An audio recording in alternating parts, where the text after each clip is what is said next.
전남 브리핑입니다. 지난 6일 오후 4시 25분쯤 여수 서교동 서시장에서 70대 운전자가 몰던 승용차가 노점상을 덮쳐 상인과 행인 등 7명이 부상을 입었습니다.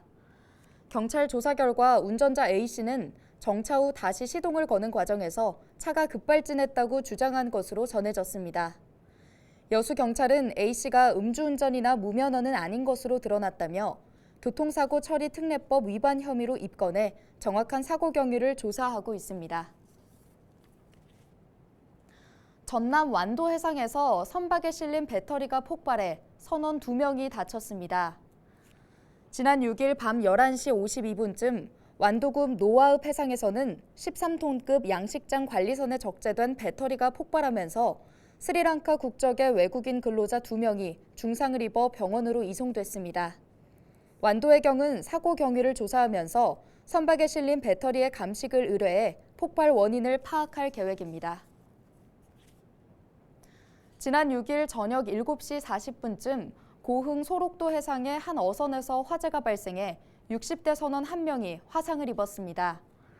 여수해양경찰은 소록도 가두리 양식장에 계류하던 9톤급 어선 A호에서 화재가 발생했다는 신고를 접수한 뒤 소방당국과 함께 3시간 20여 분 만에 불을 완전히 진압하고 정확한 사고 원인을 조사하고 있다고 밝혔습니다. 이 불로 배 안에 있던 B씨는 팔과 다리 등에 2도 화상을 입어 병원에서 치료받고 있는 것으로 전해졌습니다. 일본 정부가 원전 오염수 방류를 결정하면서 전남교육청이 학교 급식에 납품되는 수산물 방사능 검사를 강화합니다.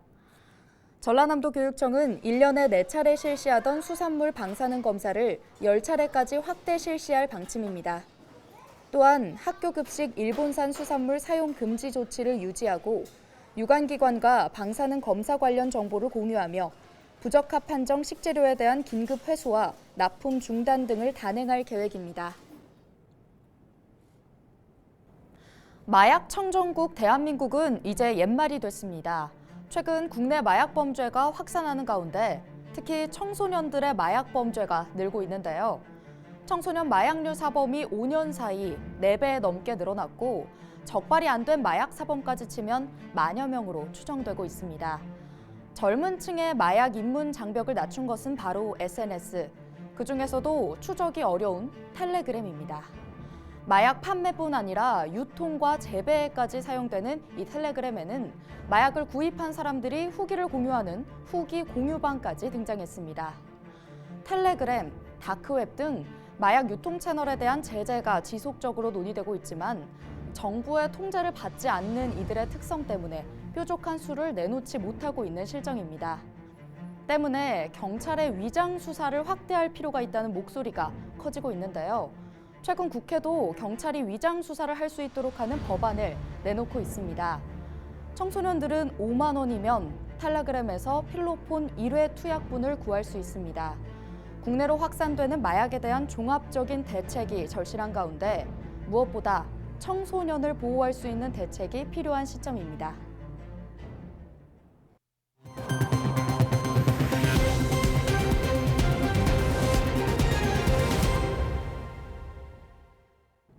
이영환 목포시 의원이 합리적이고 책임 있는 행정조직 개편을 촉구하고 나섰습니다. 이 의원은 지난 5일 383회 제1차 정례회 본회의에서 5분 발언을 통해 전남 서부권은 전남도청이 이전한 지 18년이 지났지만 동부권에 비해 경제발전 효과가 더딘 것 같다고 강조했습니다. 그러면서 전라남도가 경제적 우위를 점하는 지역에 균형 발전을 이유로 행정인력과 부서를 옮기는 것은 스스로 균형 발전을 무시하는 것이라고 지적했습니다. 고흥군이 해왕 여건 안정을 기원하는 초매식을 열고 건다시마 본격 위판에 들어갔습니다. 고흥 건다시마 첫 위판 물량은 약 37톤으로 1kg당 평균 8,000원의 거래가 시작돼 총 위판액 2억 9천만 원으로 집계됐습니다. 오늘 준비한 소식은 여기까지입니다. 지금까지 전남 브리핑이었습니다.